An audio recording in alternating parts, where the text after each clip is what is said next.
Minute की ये कहानी जरूर सुनो। एक गुरुजी रहते थे और उनका एक शिष्य रहता था। शिष्य काफी ज्यादा आलसी रहता था। उसको कुछ भी काम करने से उनको बहुत ही ज्यादा आलस फील होता है कि नहीं, मैं तो नहीं करूंगा। तो एक टाइम का बाद है, गुरुजी बोलते हैं कि बेटा तू इस काम को करेगा तो मैं तेरे को प्रसन्न होके एक ऐसा चीज दूंगा तू जिससे खुश हो सके। तो बोलता है ठीक है गुरुजी, दीजिए मुझे काम।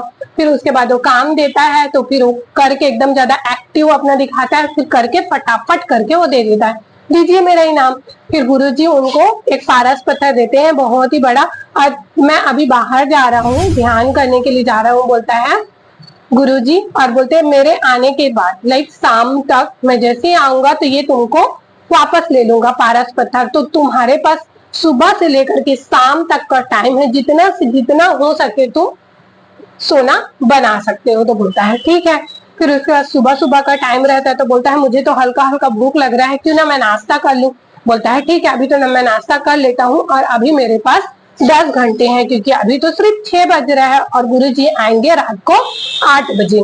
तो बोलता है ठीक है। फिर नाश्ता फटाफट कर लेता है, 2 मिनट बैठ जाता है, फिर सोचता है कि ऐसे सोचते सोचते 12 बज जाता है, क्योंकि वो आलसी इंसान था, उसको काम करने में बड़ा ही आलस आता था। फिर काफी टाइम हो गया, अब लंच का टाइम हो जाता है 12 बजे। फिर वो लंच करता है, लंच जैसे ही करके सकता है, फिर उसके बाद 1-2 बज जाता है। बोलता है कि बहुत ज्यादा मेरे को नींद आ रहा है, क्योंकि खाना खाने के बाद आप एक नोटिस किए होंगे, जैसे ही हम खाना खाते हैं ना, नींद आना चालू हो जाता है। तो फिर जैसे ही नींद आता है फिर उसके बाद वो सो जाता है, क्योंकि अभी तो 1 ही बज रहे हैं, अभी तो मेरे पास 4 घंटा बाकी है।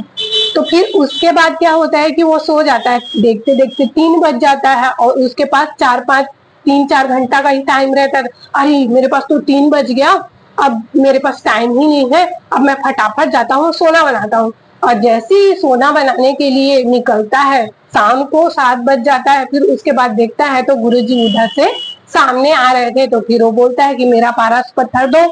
फिर क्या होता है कि पारस पत्थर दे देता है। तो उससे एक दिमाग में आता है कि मेरे आलस की वजह से आज मैं सोना नहीं बना पाया। तो वैसे आप लोग भी हैं, बहुत लोग कुछ ऐसे लोग रहते हैं कि खूब ज्यादा अपॉर्चुनिटी मिलती है लेकिन हम उस चीजों में वर्क ही नहीं कर पाते हैं। क्यों? क्योंकि हमारा आलस की वजह से। तो इस स्टोरी से हमको ये प्रेरणा मिलती है कि हमको आलस नहीं करना चाहिए, अपने आप को मोटिवेट रखना चाहिए और जितने भी नेगेटिविटी है उसको दूर भगाना चाहिए। तो अगर आप लोग को स्टोरी कैसी लगी, लाइक शेयर एंड सब्सक्राइब। और मेरा एक और चैनल है अंग्रेजी करिए नाम से, जिसमें मैं हिंदी एंड इंग्लिश वीडियो बनाती हूँ। तो प्लीज आप लोग उसमें जाइए एंड मेरे वीडियो को सपोर्ट करिए एंड सब्सक्राइब करिए। तब तक मिलते हैं, बाय।